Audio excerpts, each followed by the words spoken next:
Have you ever looked at a recent photo and thought, why do I look so tired? I don't feel that old. Your skincare is the same, your haircut is the same, but somehow your reflection looks harsher and duller than the woman you know inside.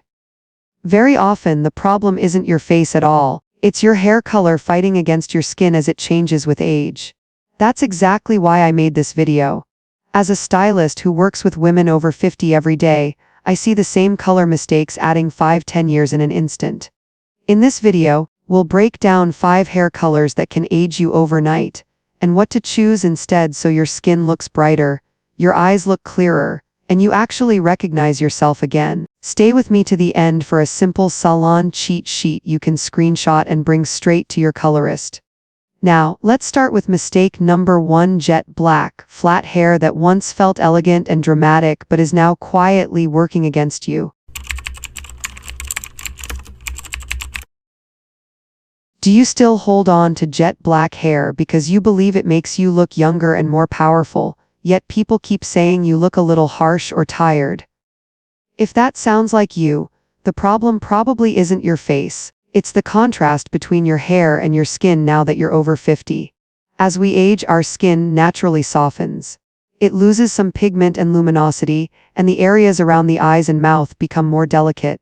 When you put a solid block of Unstyled black next to that softer canvas, the contrast becomes extreme. Instead of highlighting your eyes and your smile, jet black hair throws a spotlight on every shadow under eye circles, lines around the mouth, the outline of the jaw. If the black is flat, with no highlights or lowlights, it can look almost like a helmet sitting on top of your features. Color harmony is what really makes a face look fresh. When your hair and skin are in balance, people notice your expression first, not your edges. When the hair is too dark for the skin, their eye goes straight to structure and texture, lines, hollows, uneven tone. That's why the exact same black shade that looked dramatic and glamorous at 35 can feel heavy and aging at 60. I've seen this play out over and over again in the salon. One of my clients, a 62-year-old executive, had worn jet black hair her entire career. She told me, if I soften my color, my team won't take me seriously. We shifted her slowly to a deep espresso brown with a soft sheen and added very fine face-framing highlights. A few weeks later she came back and said, "Everyone keeps asking if I've been sleeping better. They say I look relaxed, not less in charge."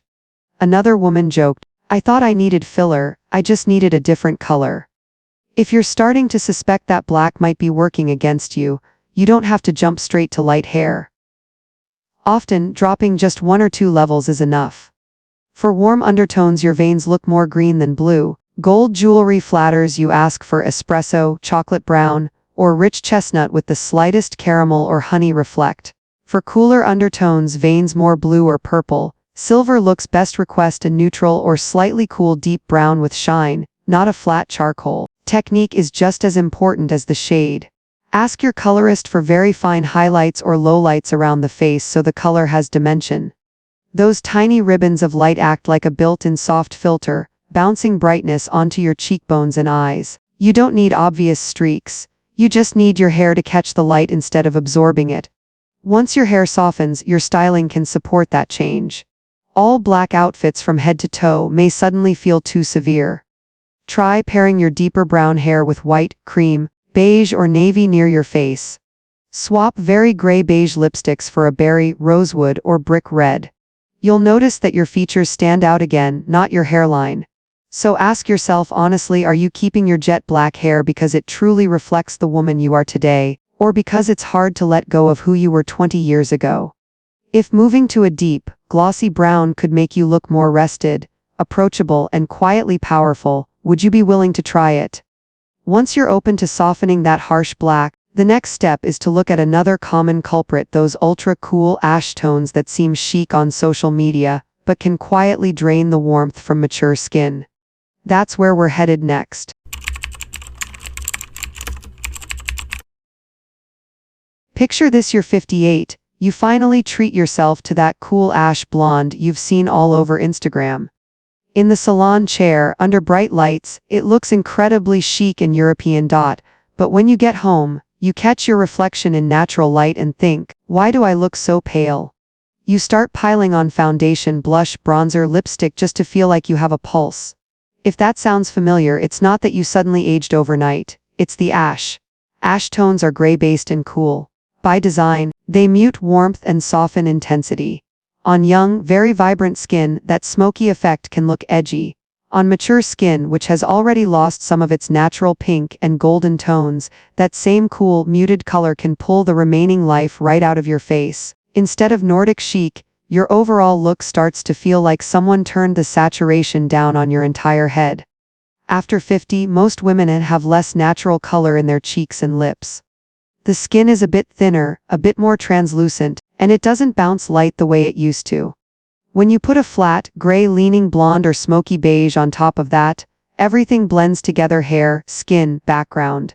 You lose healthy contrast and end up with a soft gray wash. That's when friends start saying things like, "Are you tired or are you feeling okay?" even when you're perfectly fine. Your undertone matters a lot here. If you have a naturally cool undertone, your veins look more blue than green. Silver jewelry loves you, you can handle some ash. But even then, most faces still need a little strategic warmth near the hairline to keep you from looking drained. When everything is icy and muted, your features can disappear. If you have a warm undertone, your veins lean green. Gold jewelry looks best, going hard into ash is even riskier. The hair reads gray, the skin reads a little yellow or greenish by comparison, and suddenly you have that sallow cast you've never had before. Let me give you a real story. Linda, 58, came in with a photo from a Scandinavian magazine, a model with icy ash blonde hair, gray sweater, almost no makeup. On the model, it was stunning. We matched that tone as closely as we could on Linda. Technically, the color came out beautiful. Her friends all said, "Wow, your hair is so stylish," but they also kept asking if she was sleeping enough. In photos, the hair looked cool and expensive, but her skin looked flat and a little lifeless. The color was wearing her, not the other way around. We didn't abandon that Euro vibe. We adjusted it. I shifted her to a soft champagne blonde, still on the cooler side, but added very subtle honey highlights just around her face. Nothing chunky, nothing obvious. Those tiny ribbons of warmth acted like a ring light around her skin. Her eyes suddenly popped. Her cheeks had color again. She looked like herself, just more polished. The hair still looked modern and tay, but her face finally looked awake. If you're warm-toned and feeling washed out in ash, consider moving toward neutral beige, golden beige, honey brown, or a creamy beige blonde. These shades still read sophisticated, but they stop fighting your skin. If you're cool-toned, look at champagne blonde, mushroom brown, or taupe colors that are cool without being dead gray. And if you're somewhere in the middle, you can borrow from both families. Just make sure you keep enough lightness and a touch of warmth around your face so you don't slide into that dull, dusty zone. Makeup and clothes can either help or hurt. If your hair is even a little ashy, your face usually needs real color, a visible blush in rose, berry, or soft coral, and a lipstick that looks like an actual lip color, not a gray-beige film. And be careful with head-to-toe gray, oatmeal, and stone. Ash hair, ash sweater, ash lipstick is a fast track to looking like you've been sick for a week. So be honest with yourself. Since you went ash, do you find you need more makeup just to look normal? Do you only like your hair in highly filtered photos? That may not be your age talking. It may be your hair color quietly draining the life out of your skin. Going for a chic, European-inspired look is great. Just make sure your version of Tay still lets your skin look alive. The best hair color doesn't make you look like a fashion editorial.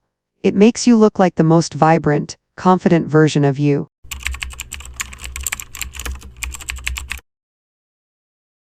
I went platinum so my grays would blend in, a 65-year-old client once told me, and now my hair is so dry and thin that in every photo I look more fragile than I feel. That sentence sums up the trap a lot of women fall into, using very light, heavily bleached blonde as a strategy to hide gray, only to discover it actually makes them look older. Here's why. Bleach doesn't just lighten, it breaks down the structure of the hair. Over time the cuticle gets rough, the strand becomes porous, and you lose that smooth, reflective surface that makes hair look healthy. Instead of a soft, luminous blonde, you end up with a matte, brittle texture. On mature faces, that dryness sits right next to skin that's already a bit drier and more lined. The combination can be unforgiving. Then there's the color itself. When your hair is extremely light from roots to ends, you erase the natural contrast between hair, skin, and eyes. That contrast is what makes features stand out and gives the face definition. With a wall of icy blonde framing lighter, more delicate skin, everything can start to blur together. The hair is bright, but the face looks flat, almost washed out. In photos, ultra-pale blonde often acts like a harsh spotlight. It bounces light in odd ways, exaggerates any dullness in the skin, and throws tiny lines and shadows into focus. Karen 65 is a perfect example.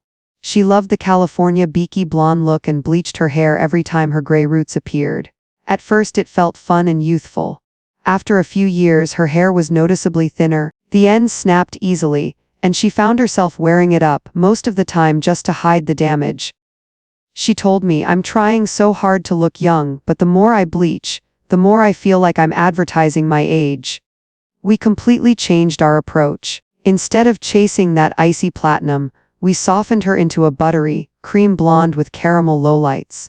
I used balayage to keep the brightest pieces around her face and through the mid-lengths, while allowing the root area to be slightly deeper and more natural. Her hair instantly looked fuller because the darker strands created the illusion of density. The softer blonde brought warmth back to her skin.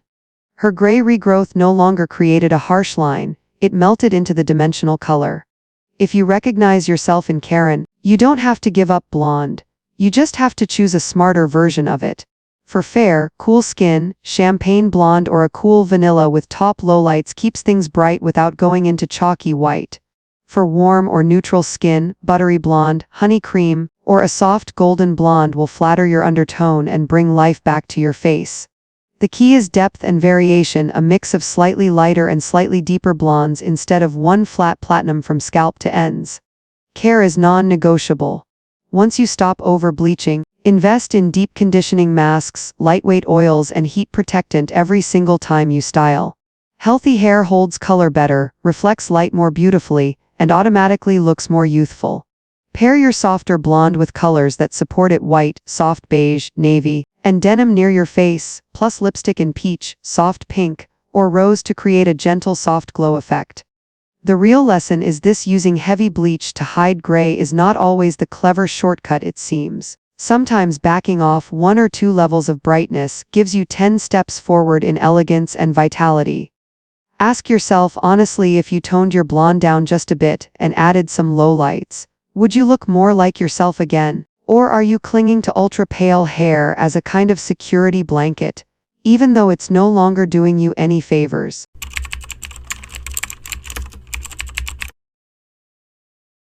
You know that feeling when you're scrolling through vacation photos and something just feels off? Your outfit is great, the scenery is beautiful, but your hair looks orange. In the salon it was a pretty light brown. In the pictures it's a hot mix of coppery yellow, and your skin looks redder and blotchier than it does in the mirror. Suddenly the whole image feels a little cheaper than you intended, even though you put a lot of effort into how you look. That's brassiness. When hair color fades, the underlying red, orange, and yellow pigments inside the hair shaft start to show through. On very young, even-toned skin, a little warmth can look sun-kissed. On a mature face, it usually does the opposite. Most women over 50 have at least a bit of natural redness, broken capillaries around the nose, Rosacea, sun damage, age spots, or old freckles. When your hair goes brassy, it doesn't just get loud on its own, it amplifies every warm patch in your skin. The copper in your hair makes the red in your cheeks and the brown in your spots look stronger. The entire face reads hot and tired, even when you're not. There's also a psychological piece to this. Brassy color almost always reads as overgrown and not maintained, even if you are a very put-together person. The eye reads that orange cast as faded dye, chlorine, sun damage, hard water buildup. People don't think elegant brunette, they think old highlight that needs fixing. That undercuts the polished, intentional image you're trying to project. Maria 60 is a classic example. She's Latina, stylish, and loves a soft, light brown. Every 2 months like clockwork she'd say, "My hair's turned that burnt yellow again." Street photos told the truth. Her hair flashed copper in the light, and her naturally warm skin looked almost inflamed by comparison.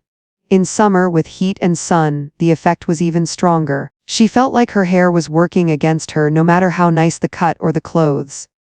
We changed the strategy.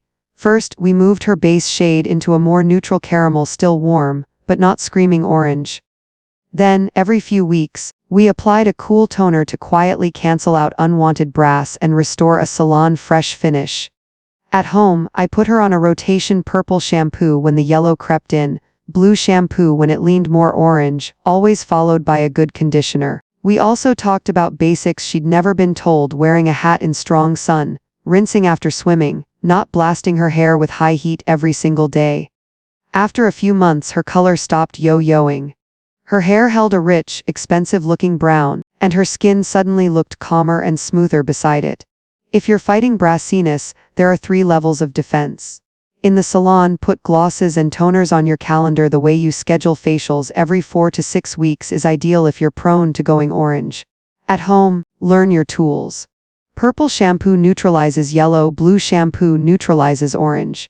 You don't need them every wash, but once a week or every other week can keep things in check. Protect your hair from sun, hard water, and excessive heat, because all 3 strip pigment and push those raw warm tones to the surface. Color choice matters too. If your skin already has redness, rosacea, or obvious sunspots, steer away from very red or copper-based browns. Neutral browns, soft caramels, and gentle, balanced warm tones will flatter your face instead of picking a fight with it. The real takeaway is this: brassy hair doesn't just make your color look cheaper.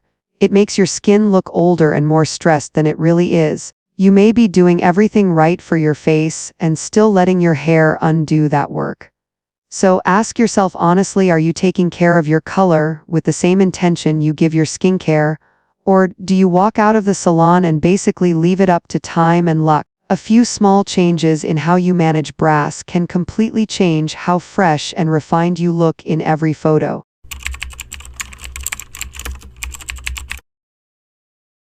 A lot of women hit their late 60s or 70s and say, "I'm done fighting my gray. I just want to be natural." That decision can be incredibly powerful. But there's a big difference between silver hair that looks intentional and chic, and one flat block of dull gray that makes you feel like you've disappeared. I've heard more than one woman in her 70s say, "I thought going gray would feel freeing, but now I look in the mirror and I barely see myself. My hair is pale, my skin is pale, my eyes just get lost." Here's the reality: gray hair isn't just colored differently. It behaves differently. When hair loses pigment, the strands often become more porous and rougher on the surface. Instead of reflecting light in a smooth, glossy way, they scatter it. That's why gray can so easily look dry, matte, and a little chalky, especially if it's long, straight, and all one tone. If the color is a single, soft gray from root to tip and your skin has also lightened with age, you lose contrast. Hair and face blur together into one pale mass, and there's nothing for the eye to latch onto. The emotional impact of that is real. To people who don't know you, flat gray hair with no shape or shine can read as tired, checked out, or "I gave up," even if you are anything but. The intention might be authenticity and freedom, but without styling, the message coming across is very different. Take Evelyn, 70, a retired teacher with a sharp mind and a dry sense of humor. When she stopped coloring, she expected to feel like her truest self. Her hair grew out into a uniform light gray. It was long, straight, and a bit frizzy at the ends. Technically it was natural, but it wasn't doing her any favors. In photos, her hair, skin, and background all seemed to merge. The first thing you noticed wasn't her eyes or her smile, it was the gray cloud around her head. We decided to treat her gray not as an afterthought, but as a signature. I cut her hair into a clean lob that hit just above her shoulders, added soft waves, and worked in very subtle lowlights in slate and mushroom tones. Nothing drastic, just enough depth to create shadows and movement. Then we used a violet gloss specifically for gray hair to knock out any yellow and give the strands a pearly sheen. Finally, we talked about styling the rest of her look: white shirts, navy blazers, rich berry lipstick, bold glasses. Within a few months, her friends started calling her the stylish grandma, and her gray hair went from sign of age to "this is her look." If you're thinking about embracing your gray, or you already have, think in layers. Color can have layers: deeper silver, soft slate, a hint of pearl or mushroom to keep things dimensional. A good toner or gloss designed for gray hair can transform a dull, yellowed gray into something luminous and expensive looking. Cut matters too. Short bobs, modern pixies, Or layered lobs with a bit of volume catch the light and frame the face. Long, heavy, one-length gray often drags everything down. And don't underestimate the power of fashion and makeup with gray hair. Silver and white hair looks incredible next to crisp white, black, navy, deep wine red, and emerald or teal. Lips in berry, cool red, or soft rose instantly bring life back to the face. Statement earrings, a strong pair of glasses, or a beautiful scarf can turn gray hair into part of an intentional, artistic style rather than something that just happened to you. The point isn't that gray is bad. Gray can be stunning. The point is that unstyled, flat, one-note gray tends to age you, while thoughtfully cut, toned and styled gray can actually become your most striking feature. Going gray is not giving up on your looks. It's switching to a different visual language. Like any language, it only works if you actually learn to speak it. So if you've already gone gray or you're thinking about it, ask yourself, what do you want your hair to say about you? I'm exhausted, and I'm done trying, or I'm free, I know who I am, and I have great taste. The gray itself isn't the answer. What you do with it is. Let's wrap this up quickly. We've just gone through 5 hair color mistakes that can quietly age you: flat jet black, icy ash, over-bleached platinum, brassy orange yellow, and dull one-tone gray. Your goal now isn't to look 30 again. It's to choose a shade that makes your skin brighter and your eyes more alive. Take a selfie in natural light. See which group you're closest to, jot down 1 or 2 colors you'd like to try, and bring that to your stylist as a starting point. Comment below which group you're in, and what you're thinking of changing. Hit like and subscribe if this helped you, and I'll see you in the next video.